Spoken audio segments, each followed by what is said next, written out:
বৈঠকে আপনাদের সবাইকে স্বাগতম। বাংলাদেশের প্রেক্ষাপটে সংস্কার এটি নতুন কোনো শব্দ না।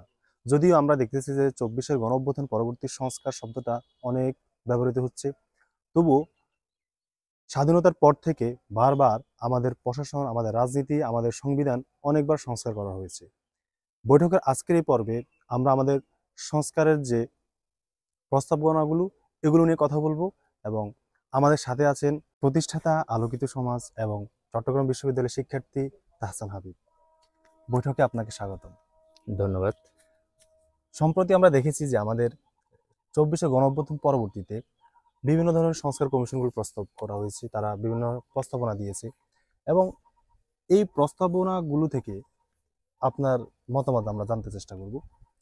আমরা জানি যে অ্যাডমিনিস্ট্রেটিভ ইকোলজি বলে একটা কথা আছে, অর্থাৎ হচ্ছে প্রশাসনিক যে সকল আইন, রাষ্ট্রীয় আইন, সংবিধানের আইন, এগুলো হচ্ছে সমাজের যে চিন্তা ভাবনা, ধর্মীয়, অর্থনৈতিক, এগুলোকে যে সামঞ্জস্য করে হচ্ছে তারা তাদের আইন করে, তারা তাদের অ্যাডমিনিস্ট্রেটিভ যে সিস্টেমটা চালায়।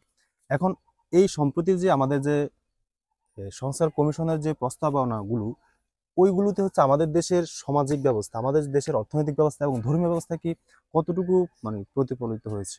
আপনি কি মনে করেন, কতটুকু হয়েছে, আপনি কি মনে করেন? আসসালামু আলাইকুম।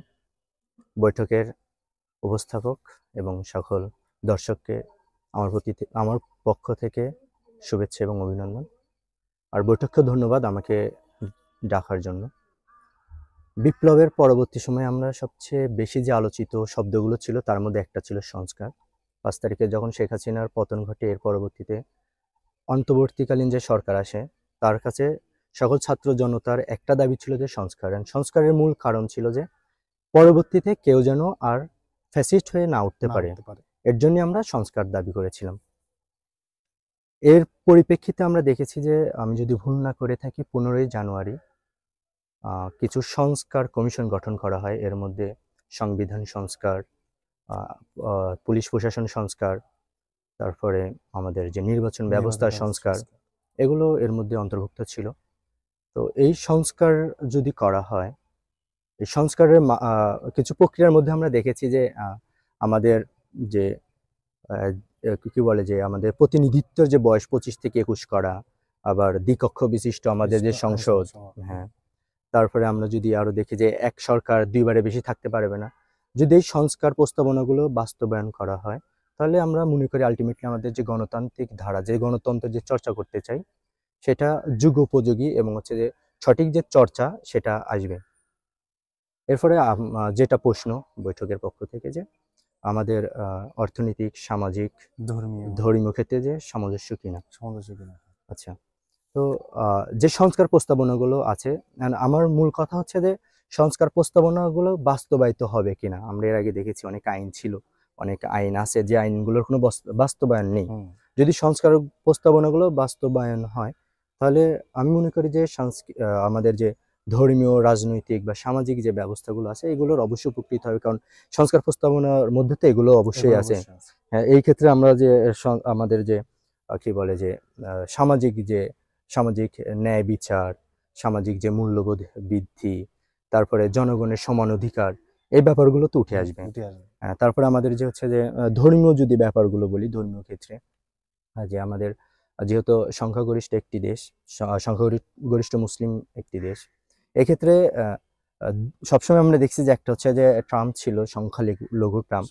হ্যাঁ, যদি হচ্ছে যে এই দিকগুলো না থাকে, যে এক ধর্মকে বা এক ধর্মের মানুষকে বেশি সুযোগ সুবিধা দেওয়া, আবার দেখা গেল যে আর এক ধর্মের মানুষকে হেয় করা, এইটা যদি করা হয়, তাহলে আলটিমেটলি দুইটা বিভক্তি চলে আসবে, বা আমাদের যে ধর্মীয় বিভক্তি আমরা বলতে পারি।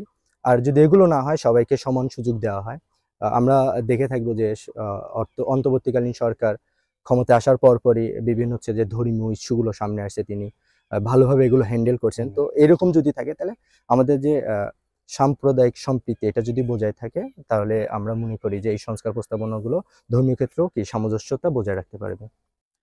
দ্বিতীয় প্রশ্নটা আমরা আপনার কাছে রাখতেছি, সেটা হচ্ছে যে ধরেন এই বিএনপি যে রাষ্ট্রীয় সংস্কার প্রস্তাবগুলো দিয়েছিল বা জামাত ইসলাম যে রাষ্ট্রীয় সংস্কারগুলো দিয়েছিল, ওই সংস্কারগুলোর সাথে আমাদের সংস্কার কমিশনের প্রস্তাবগুলোর সাথে কতটুকু তারা সামঞ্জস্যতা বজায় রেখেছে? আমি আগেই বলেছিলাম যে অন্তর্বর্তীকালীন সরকার কিছু কমিশন গঠন করছে, সেগুলোর মধ্যে হচ্ছে যে নির্বাচন ব্যবস্থা রয়েছে, প্রশাসনিক ব্যবস্থা রয়েছে। তো এই যে আমাদের যে দুইটা দলের কথা বলছেন, বিএনপি জামাত, বিএনপি, বৃহত্তর দুটি দলের হ্যাঁ, কথা উল্লেখ করছে। আচ্ছা, বিএনপি জামাতের যে সংস্কার, সেগুলো তো এগুলোর মধ্যে সামঞ্জস্যপূর্ণ, মানে তারাও তো এই ব্যাপারগুলো নিয়ে আসছে।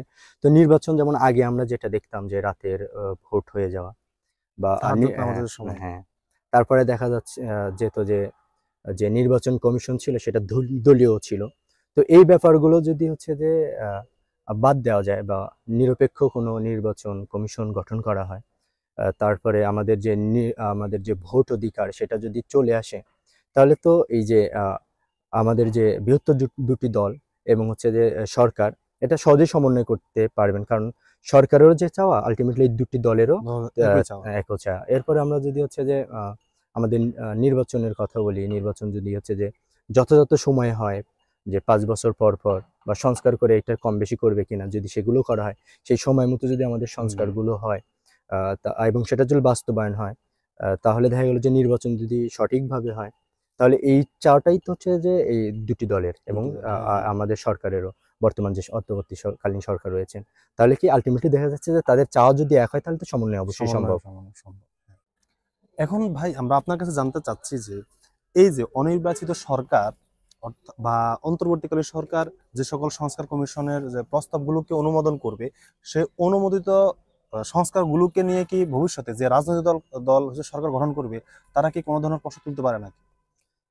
আহ, অনির্বাচিত সরকার, ঠিক আছে, বর্তমানে যে অন্তর্বর্তীকালীন সরকার তিনি অনির্বাচিত, তবে বিপ্লবের পরে কখনোই নির্বাচন দেওয়া সম্ভব হয় না। বিপ্লবের পরবর্তীতে যে সরকার আসেন তিনি বিপ্লবী সরকার সরকার হন।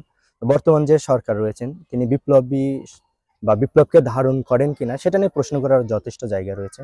তারপরেও যদি এই যে যে সংস্কারগুলোর কথা বলা হচ্ছে, যদি সেই সংস্কারগুলো বাস্তবায়ন হবে কিনা, যদি বাস্তবায়ন হয়, এই ক্ষেত্রে আগে আপনি দুইটা প্রশ্ন করেছিলেন যে আপনার যে দুটো বৃহত্তর দল জামাত, বিএনপি বা এছাড়াও যদি অন্যান্য যে দলগুলো রয়েছে, তারা যে সংস্কার প্রস্তাবনাগুলো আনা হচ্ছে, যদি না তারা মেনে নেয়, হুম। যদি এখন মেনে নিয়ে এই সংস্কারগুলো বাস্তবায়ন করা হয়, মানে যদি মেনে নিয়ে বাস্তবায়ন না হয়, তাহলে তো ভবিষ্যতে প্রশ্ন আসার কোনো সুযোগ নেই।